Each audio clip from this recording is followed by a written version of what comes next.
Everyone, নিঝুম সন্ধ্যায় আপনাদের সবাইকে স্বাগতম। কাছে এবং দূরের যে যেখান থেকে আমার ভিডিওটা দেখছেন, আশা করি সবাই সুস্থ আছেন, ভালো আছেন। আমরাও ভালো আছি। তো আজকে আমি চলে আসছি একটা মেঘাচ্ছন্ন সকালের ভিডিও নিয়ে। আর সকালে ঘুম থেকে উঠে দেখি আকাশটা আজকে রাগ করে বসে আছে, কেমন যেন তার মনটা অনেক ভার, এক্ষুনি বৃষ্টি নামবে। তো দেখে আমার মনটাও কিন্তু বেশ খারাপ হয়ে গেল।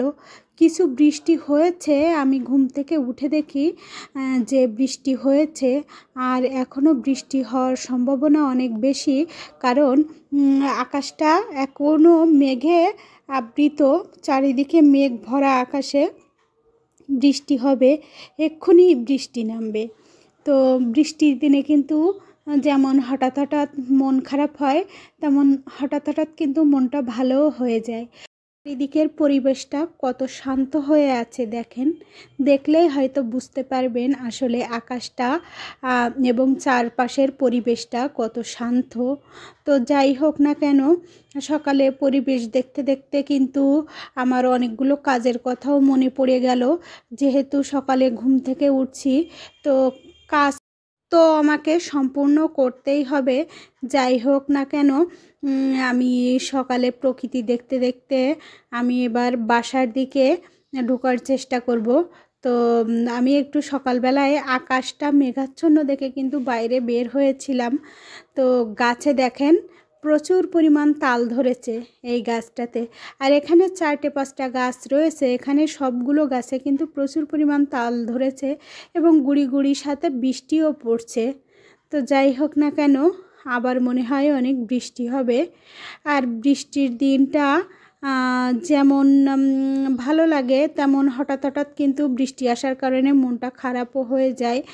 যাই হোক, আমি সকালবেলায় আমি চলে এসেছি আমার ব্যালকনিতে ঘুম থেকে উঠে। তো দুপুরে যেহেতু রান্না বান্না করতে হবে, সকালে চা নাস্তা পানি খেয়ে নিলেই হবে।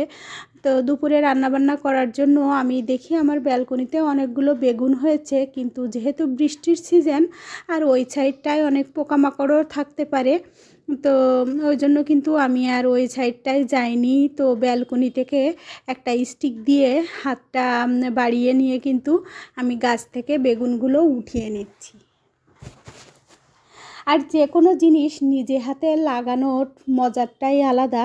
আর যেহেতু আমার ব্যালকনির সাইডের নিচে, আমি ওখানে আমার কিন্তু 3 থেকে 4টে মতো ক্যারেট রয়েছে, ওই ক্যারেটের ভিতরে আমি বেগুন গাছগুলো আমি বুনে দিয়েছিলাম। তো সে অনেক দিন আগের কথা, আমি পরীক্ষা দিয়ে আসার সময় এক চাচা ভ্যানে করে বেগুনের চারা নিয়ে যাচ্ছিল। তো আমাকে বলল, আম্মু আপনি যদি এই চারাগুলো নেন তাহলে আমার একটু উপকার হয়। তো চাচার কথা মতো, চাচার কষ্ট একটু লাঘব করার জন্য আমি চারাগুলো নিয়ে এসেছিলাম, এবং একেবারে কম দামে চাচা আমাকে চারাগুলো দিয়ে দিয়েছিল। তো আমি কী আর করবো, আমার ক্যারেটগুলো ফেলানো ছিল। তো আমি কিন্তু এই ক্যারেটের ভিতরে আমার প্রত্যেক দিনের যে সবজির খোসা, সেই সবজির খোসা দিয়েই কিন্তু এখানে গাছগুলো লাগিয়েছি। আর এখানে কিন্তু একেবারে অল্প একটু মাটি, আর এই মাটিগুলো কিন্তু আমি একজনের দ্বারা ভরিয়ে নিয়েছিলাম।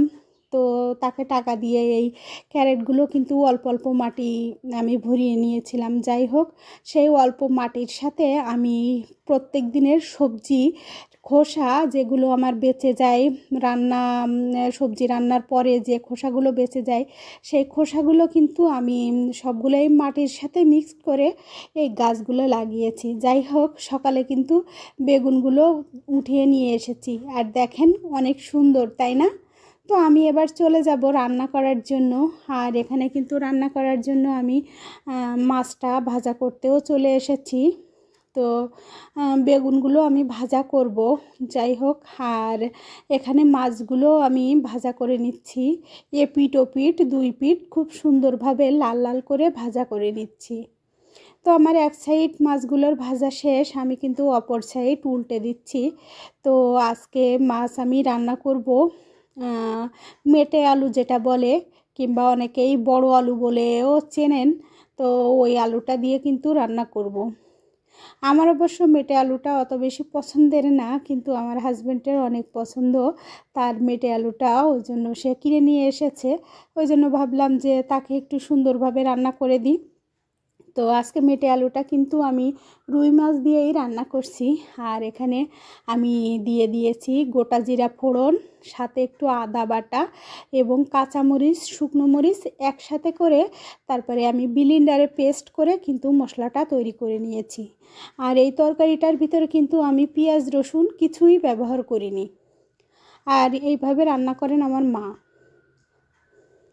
এই জন্য আমি মায়ের থেকেই শিখে এই রান্নাটা করছি। তো যাই হোক না কেন, আমি যেসব রান্নাগুলো পারি না সেসব রান্নাগুলো কিন্তু আমি আমার মায়ের কাছ থেকেই শিখেছি এবং মায়ের কাছ থেকেই শুনে শুনে কিন্তু রান্না করি। আমার এমনও হয়েছে, আমার যখন বিয়ে হয়েছে তখন কিন্তু আমি কোনো রান্না বান্না কোনো কাজকর্ম কিছুই করতে পারতাম না। তো প্রত্যেক দিন রান্নার আগে আমার কাজ ছিল যে এই তরকারিটা আমি কিভাবে রান্না করব। তো তখন আমার মায়ের কাছে আমি ফোন দিতাম, ফোন দিয়ে শুনতে চাইতাম, মা এই তরকারিটা আমি কিভাবে রান্না করব। তো আমার মা আমাকে যেভাবে যেভাবে বলতেন আমি কিন্তু সেভাবেই রান্না করার চেষ্টা করতাম। এভাবেই কিন্তু আমার মায়ের হাত ধরে এবং মায়ের কাছ থেকে রান্নাবান্না টুকটাক করে শেখা। যাই হোক, কেউ তো আর শিখে আসে না। তো সবাইকে এই বিয়ের পরেই কিন্তু এই রান্না বান্না কাজকর্ম সমস্ত সব শিখে নিতে হয়। আগের থেকে কেউ শিখে আসে না। হয়তো অনেকেই পারেন, বিয়ের আগের থেকেই কাজকর্ম করতে পারেন। তো আমি যেহেতু আমার মায়ের একমাত্র মেয়ে ছিলাম, ওই জন্য আমার মা কিন্তু আমাকে কোনো কাজ করতে দিতেন না। তো সেই হিসাব করে আমারও কিন্তু কোনো কাজ শেখা হয়নি। যতটুকু কাজ শিখেছি আমি কিন্তু বিয়ের পরই শিখেছি এবং সমস্ত সব কিছু আমার বিয়ের পর অল্প অল্প করে সবাইকে দেখেই শেখা। তো যাই হোক, অনেক কথাই হলো। তো আমি বড় এক চুলায় বসিয়ে দিয়ে আমি অপর সাইডের আরেকটা চুলায় চলে এসেছি কিন্তু মাংস রান্না করার জন্য। আর আমার হাজব্যান্ড বলল বৃষ্টি পড়লে নাকি ভালো কিছু খেতে হয়, ওই জন্য আমি কিন্তু আমার ফ্রিজে মুরগি ছিল তাড়াতাড়ি করে ভিজিয়ে দিয়েছি এবং সেটা ভালোভাবে পরিষ্কার করে ধুয়ে কিন্তু রান্নাও বসিয়ে দিয়েছি। এক সাইডে মুরগির মাংস রান্না চলছে আর অন্য সাইডে কিন্তু আমার মেটে আলু দিয়ে রুই মাছও রান্না চলছে। আর আমি এখন কিন্তু মাছগুলো দিয়ে দিচ্ছি তরকারির ভিতরে। আর আপনাদের এই মেটে আলু কার কার পছন্দ অবশ্যই কিন্তু কমেন্টে জানাতে পারেন যে এই আলুটা কে কে খেতে পছন্দ করেন। এই আলুটা বেশ ভালোই লাগে রান্নাবান্না করার পরে, তরকারিটা কিন্তু আমার অতটা বেশি পছন্দের না। তো যাই হোক, আমার রান্নাটাও কিন্তু এ সাইডে আমি উঠিয়ে দিয়েছি। তো আমি ঢাকা দিয়ে দিচ্ছি কিছুক্ষণের জন্য, যাতে তরকারির সাথে মাছের একটা ভালো কম্বিনেশান আসে, রান্নাটা বেশ ভালো হয়। তার জন্য আমার ঝোলটা কিন্তু অনেকটাই গাঢ় হয়ে গেছে।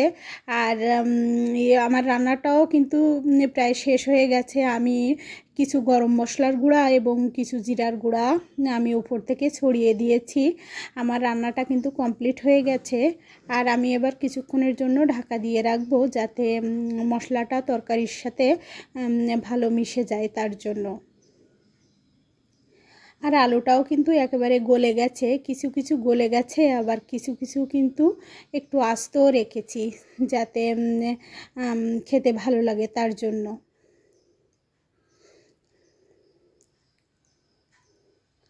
আর মেটে আলুর সাথে রুই মাছের কিন্তু কম্বিনেশানটা বেশ ভালো।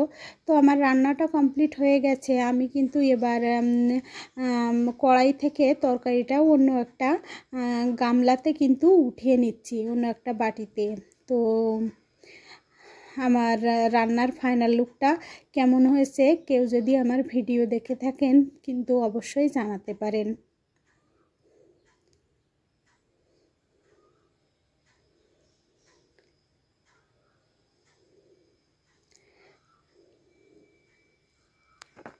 আরেকটা বিষয়ে একটু কথা বলি, আমার যখন বিয়ে হয়ে আমি শ্বশুরবাড়িতে গিয়েছিলাম তখন আমি কোনো কিছু না পারলেও কিন্তু পারবো না কখনো বলিনি। তো আমার পাশে আমার এক শাশুড়ি আছেন, উনি আমাকে বলেছিলেন যে মেয়ে মানুষ হয়ে কখনো কোনো দিনও বলবা না যে আমি এইটা পারি না, আমি ওইটা পারি না। তুমি পারো না তো কী হয়েছে, সব কিছু শিখে নিতে হবে তোমাকে। তো সেই কথাটাও কিন্তু আমার মাথায় আছে। আমি কখনো কোনো কাজ যে পারি না, পারবো না, আমি এটা বলি না। তো যেটা পারি না সেটা শিখে নেওয়ার চেষ্টা করি।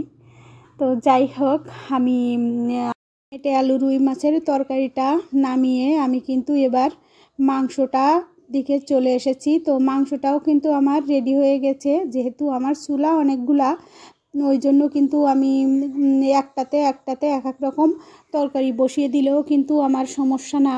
শুধু রেডি করতে যতটুকু সময় লাগে, আমার রান্না বান্না করতে কিন্তু বেশি সময় লাগে না। তো আমার মুরগির মাংসটাও কিন্তু প্রায় রান্না হয়ে গেছে। তো আমার হাজব্যান্ড বলল যে আজকের মুরগির মাংসটা সে একটু পাতলা ঝোলের খাবে, ওই জন্য কিন্তু ঝোলটা একটু পাতলা রেখেছি। তো আমাদের খাওয়া দাওয়া শেষে আমি কিন্তু চলে এসেছি। আমি একটু নিজের কাজগুলো নিজেই করতে বেশ পছন্দ করি, ওই জন্য কিন্তু আমি একটা কুশন বালিশের উপরে একটা ফুল তৈরি করার চেষ্টা করছি, যাতে একটু ভালো দেখা যায়। আর এই যে ফুলটা আমি তৈরি করছি, এটা অবশ্য আমি অন্য একটা কুশন বালিশে তৈরি করেছি। তো আমার একটা ভাবি আছে, তো ভাবির একটা কুশন বালিশ অবশ্য আমার কাছে তৈরি করতে দেওয়া আছে। আমি অবশ্য ওইভাবে কিন্তু কারোর জিনিস যে প্রফেশনালি কোনো জিনিস তৈরি করি সেটা কিন্তু না, আমি আমার নিজের জিনিসগুলোই তৈরি করি। কিন্তু ভাবি আমার অনেক কাছের মানুষ, তো উনি আমাকে বলল যে আমাকে একটা কুশন বালিশ তৈরি করে দেন। ওই জন্য কিন্তু আমি উনি জানেন না যে আমি উপরে এটা দিয়ে দিচ্ছি। তো এটা আমার মনের মতো করে আমি তৈরি করে কিন্তু কুশন বালিশটার উপরে লাগাবো, ওই জন্য রেডি করে নিলাম। অল্প অল্প টুকরো কাপড় কেটে কেটে কিন্তু আমি এই ফুলটা তৈরি করেছি। তো যাই হোক, আমি এবার চলে এসেছি কিন্তু মেশিনে ফুলটা বসানোর জন্য। সেলাই মেশিনে আমি ঘুরিয়ে ঘুরিয়ে চারিপাশ থেকে কিন্তু ফুলটা বসিয়ে নেওয়ার চেষ্টা করছি।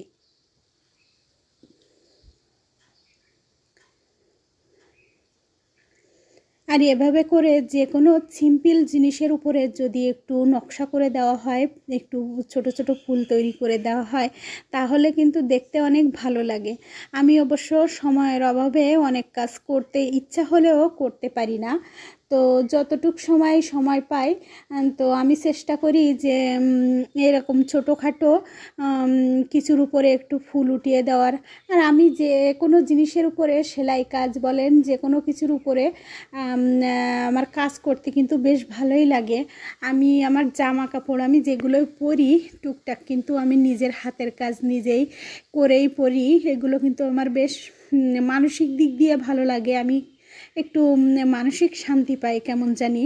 নিজের জামায় নিজে একটু ফুল তৈরি করে পরতেও ভালোবাসি। তারপরে আপনার বালিশের কভার, মশারির কভার যদি আমি তৈরি করি, তার উপরেও কিন্তু আমি এভাবে ছোট ছোট করে ফুল তৈরি করে দিই, যাতে দেখতে অনেক সুন্দর লাগে, ভালো লাগে। ওই জন্য ফুলটা আমার কিন্তু উপর থেকে বসানো হয়ে গেছে। আর মাঝখানের যে একটা কি দেব ভাবছিলাম, তো ওই বেগুনি কালারের একটা কাপড়ের টুকরোর ভিতরে আমি অন্য টুকরো কাপড় নিয়ে কিন্তু আরেকটা বুটলি মতো তৈরি করে ফুলটার উপরে, পাপড়ির উপরে বসিয়ে দিচ্ছি, তাহলে কিন্তু দেখতেও বেশ ভালো লাগবে। আর আমার কাছে অবশ্য অন্য কোনো কালারের কাপড় ছিল না, ওই জন্য আমি এই কাপড়টা দিয়েই তৈরি করে দিচ্ছি। আর শুধু এই কাপড়টার একটা কালার ছিল। আর এই কুশন কভার তৈরি করে সাইড থেকে টুকটাক যে কাপড়ের অংশটুকু হয়েছে, সেই অংশটুকু দিয়ে কিন্তু আমি এই ফুলটা তৈরি করেছি। তো কেমন হয়েছে, যদি আমার ভিডিও কেউ দেখে থাকেন তাহলে কেমন হয়েছে কিন্তু অবশ্যই জানাতে পারেন।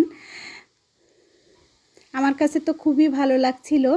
তো যাই হোক, আমি বিকালবেলার দিকে একটু চলে এসেছি বাইরের দিকে। আর আমাদের এই বাসার পরিবেশটা কিন্তু অনেক সুন্দর। আর এই আমার একেবারে জানলার ধারেই এই বাবুই পাখির বাসাটা বেঁধেছে একটা তাল গাছে।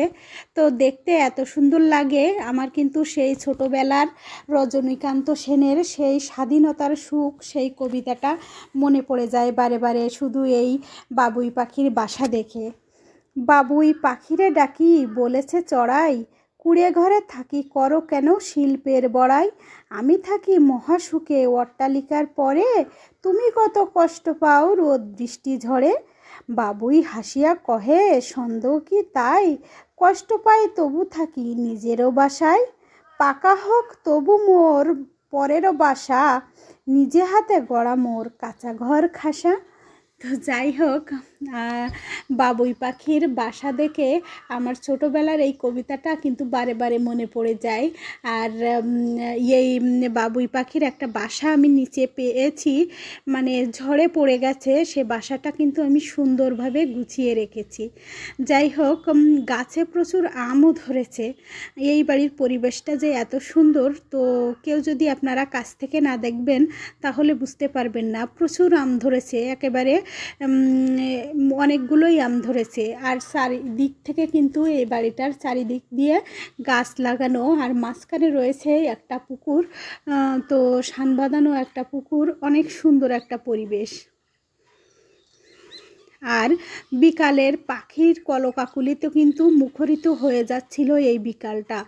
আর সেই সাথে বসন্তের কোকিলের কুহু কুহু ডাকে কিন্তু মন প্রাণ একেবারে ভরে যাচ্ছিল। আর এই গাছটায় এত পরিমাণে জামরুল ধরেছে, সেটা আপনারা না দেখলে বুঝবেন না যে ফলের ভরে গাছটা মাটিতে মাথাটা নুইয়ে দিয়েছে। আর ফলের ভরে গাছটার কিন্তু একটা ডাল এখান থেকে দেখেন ভেঙে গিয়েছে। তো এত ফলের ভার সহ্য না করতে পেরে গাছটা কিন্তু একেবারে হেলে মাটিতে পড়ে গেছে।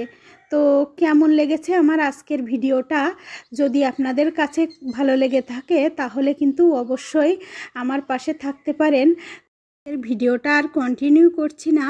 যদি আপনাদের ভালো লেগে থাকে তাহলে লাইক, কমেন্ট, শেয়ার এবং সাবস্ক্রাইব করে আমার পাশে থেকে যেতে পারেন। সবাই সুস্থ থাকবেন, ভালো থাকবেন। আজকের মতো এই পর্যন্ত, দেখা হবে পরবর্তী কোনো ভিডিওতে।